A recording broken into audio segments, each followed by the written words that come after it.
নিতে হবে।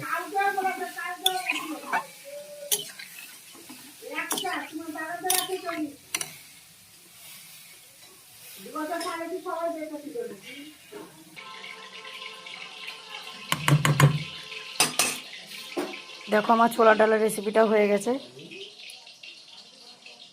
আমার ছোলা ডালের রেসিপিটা হয়ে গেছে। দেখো এখানে ব্লগটা শেষ করলাম।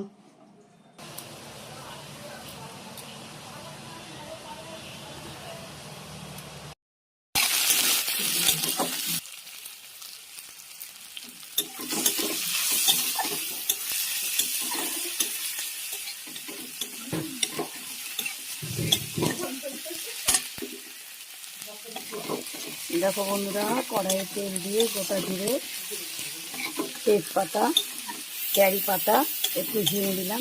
দেওয়ার পর গোটা পেঁয়াজ দিলাম কুচিয়ে, আদা রসুন সব কুচিয়ে দিলাম, একটা টমেটো দিলাম। এবার এটা ভালো করে ভেজে নেব, নিয়ে লবণ হলুদ দেবো।